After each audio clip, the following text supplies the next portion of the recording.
Good morning, team. HR practitioners here present.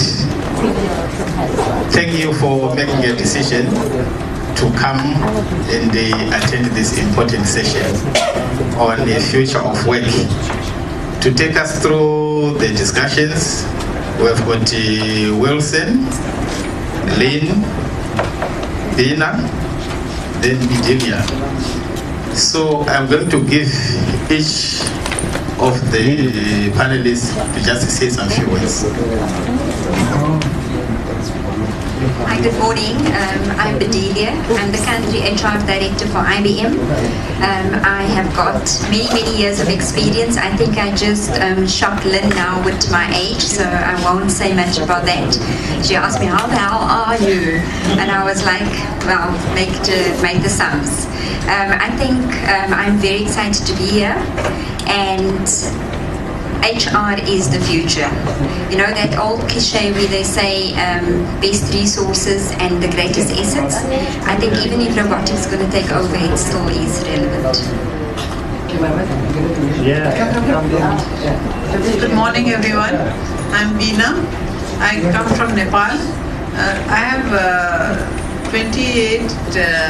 over 28 years of experience in the banking industry. I work for Standard Chartered Bank, Nepal, with most of it in the business area and 11 years as head of HR, from which I have recently stepped down, and I'm currently self-employed and starting up my own management consultancy. It's great to be here. Thank you for this opportunity, and I'll be sharing most of what my experiences are and what I've learned from others. Thank you. Hello everyone, my name is Vajeline Federico. I'm the HR Director of Dusitani Dubai, and I have 15 years of experience as HR professional in Dubai, and basically I am expert in opening hotels in Dubai. So anyone who wants to come to Dubai and apply, please contact me. We are opening around 50 hotels all over the world in the next 5 years. So please feel free to come and join the team. For me, what I can say about the future of work, which we will be discussing as well, is that normally a business have HR in them. Now is the time that we have to say HR have business in them. So we are a business partner. We are a strategic partner in achieving the company's vision and mission, and in order to become successful. Thank you.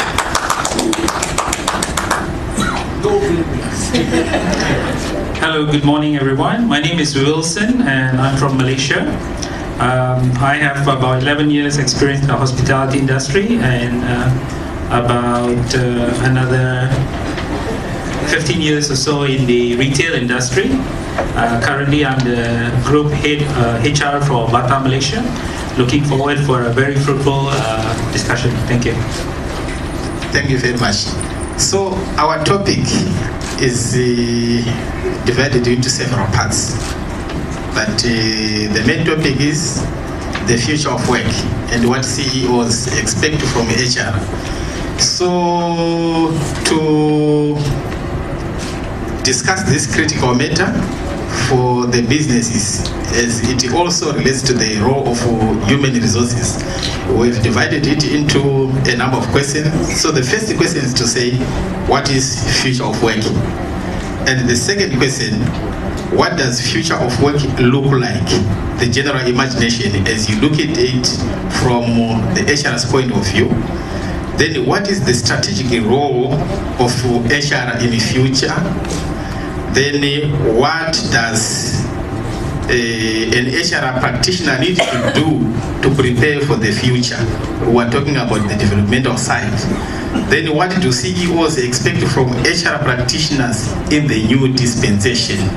And to tackle this important session, I think there has been some research from PwC about the future of work. I will just highlight so that as we discuss this, we put things into context. So the first issue is that 37% of the people are worried about automation getting jobs at risk. That is one thing which is also critical as we discuss this matter. Then the second issue is that 74% are ready to learn new skills in the new dispensation. So there is the unlearning and learning aspect. Then 60% think few people will have stable or long-term employment in the future. And the last one, 73% think technology can never replace the human mind, assuming that there are robots all over this place. Are you going to navigate your way? So to kick the ball rolling, I now hand over to a colleague to then just give in brief what is future of work and imagination. What do you think the future of work entails? Thank you very much, Phil.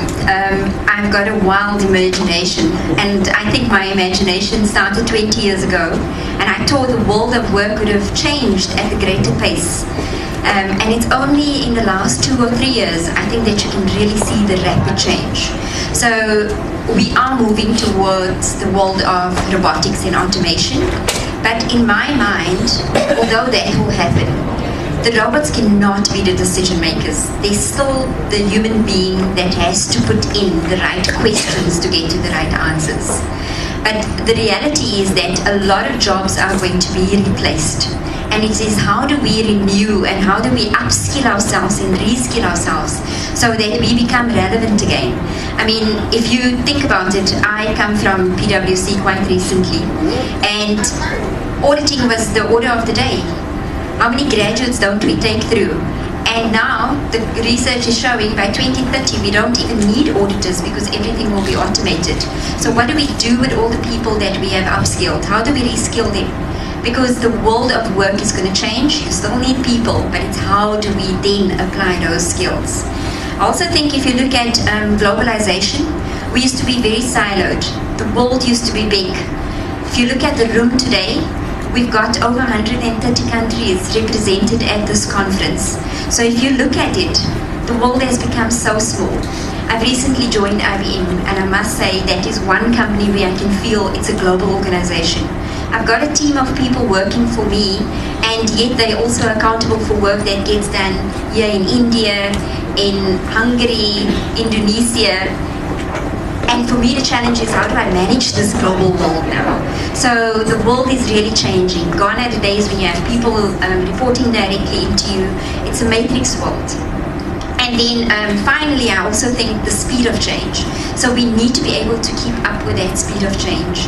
And how do we do that? How do we help leaders to do that? How do we help the middle management leaders to do that? Because I think that becomes the bottleneck of where change gets stuck. And those are some of the things that we need to think of. I'm going to hand over to my colleagues just to share some of their views. I also feel like my colleague mentioned, it's going to be automation, robotics, I'd say artificial intelligence, which is going to be while we move forward. It's not that automation, mechanical work wasn't being done earlier, but the pace has caught up much faster now, as we have sensed it in the past few years. So basically the concern is as to what is going to be the future of work. Like again, I think when we look at all the jobs we do, there may be, I would say, I think in the future going forward, there may be 2-3 jobs which could be automated very quickly. There would be still so much more to do, I think. So like jobs will definitely, they'll be redefined. There will be still a lot of work to do, because again human minds are required, and it's again different type of work you do that requires different skills. So I like you shared just now, I think it's going to be upskilling, reskilling, redeployment. So basically it's going to be the same. So it's like when I worked in the bank also, it's already the changes have started happening. The organizations have started looking, digitization is coming in a big way. So it's like I'd say that though digitization is happening, restructuring is happening, not so many people are losing jobs because of automation. it may be for different other reasons. Automation also requires certain sort of where you have people who, where automation has happened, you redeploy them, reskill them into other skills, you use them in other areas. So basically I see that there is future for jobs. It is not going to go away.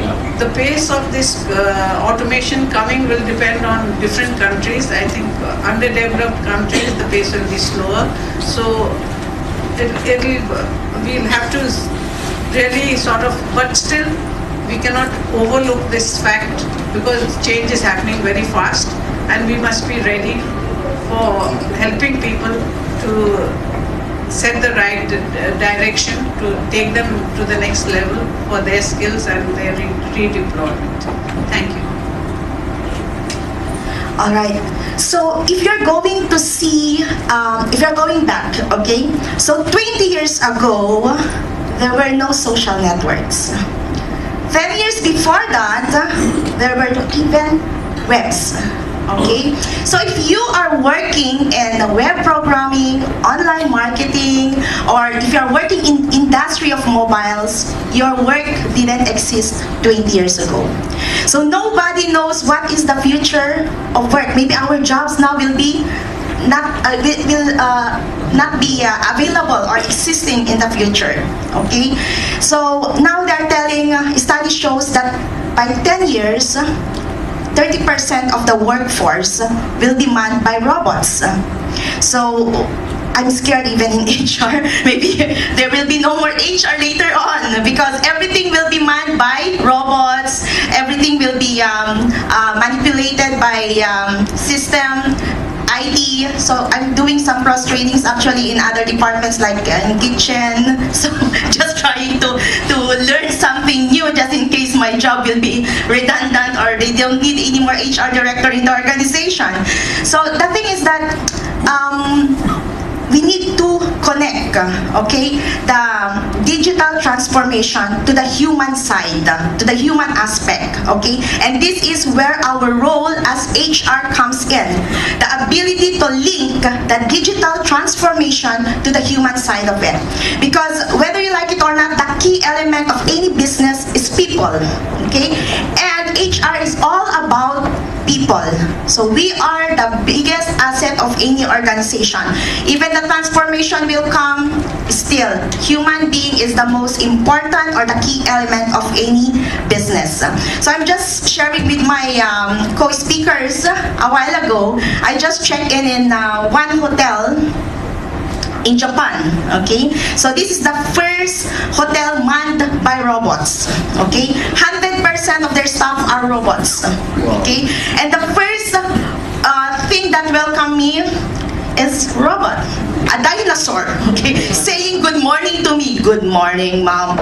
And then the receptionist is a robot lady. Good morning, how may I assist you? I don't know which one to be scared of. And then here comes the trolley moving by itself and taking my luggage and bringing to my room. And then the room service also is a robot.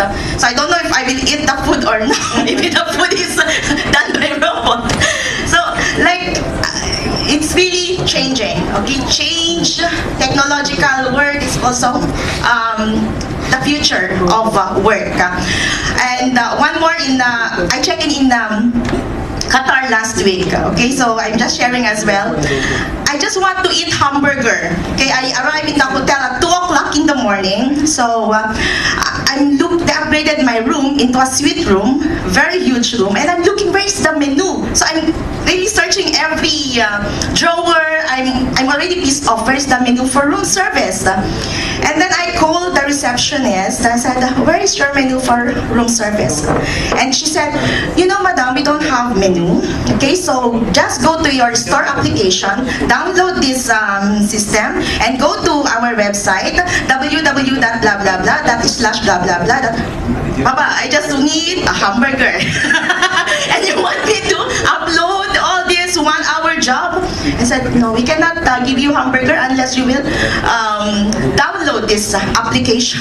So, you are trying to upgrade the technology, but sometimes we lost the human touch of it. Especially me as a hotelier, okay, in hospitality industry. So I always look for a human touch wherever I go. In hospitality, we don't talk about high tech. We talk about high touch. The moment you touch the heart of the guest, that's what we are selling. We are selling dreams. We are selling experience. So high touch over high tech. Thank you. I'm the only one who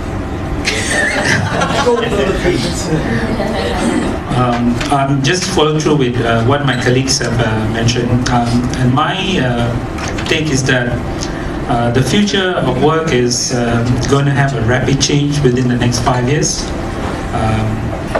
For instance, we have this standard whereby we have permanent or full-time employees and part-time employees. I think all this will no longer be relevant, and it will be more on using social platform, employers using social platform to identify and connect with individuals, potential individuals, to do project-based. It's already happening in the US, already happening in Europe. I think it's also happening in Malaysia. In some major companies are doing this. So this is what's going to happen. When this happens, I think even if you look at our organization structure as HR personnel, I think the structure will also be decentralized. We will not have. So these are things that's going to are going to happen in the future work. Like my esteemed colleague has mentioned, artificial intelligence, automation, robotics, all these are coming in so rapidly. HR will have a challenge because we have to reskill, train our employees to be more adaptable, to not only handle what they are accustomed to, something different, because when this happens, artificial intelligence, automation comes in, they have to do something beyond what they were used to. So I think that's the big challenge ahead. So it will be a lot of positive as well as negative to look into. Thank you. I think I just want to give maybe just one equation. CEOs, all of them, they are worried about just two things. The first thing is that does the company have the right people, the right skills, right temperament at the right time? The second issue is the company making profit. And those are the two worries for any CEO in any organization or in any setup. And therefore, as HR people, we've got a great role to make sure that we support the CEO, we support the vision of the organization, we support the strategy of the organization, because those are the issues which are very fundamental. So once again, I want to thank the team. Unless there are some questions from the floor, I think this is the time to field such questions. Hi, my name is Hetal, and I think I was most intrigued by high touch, high tech. So in light of having to bring on technology at a super fast rate, but also maintain that touch point, how do you balance the introduction of new technologies into your hotel with the need to make sure that there's high touch points as well?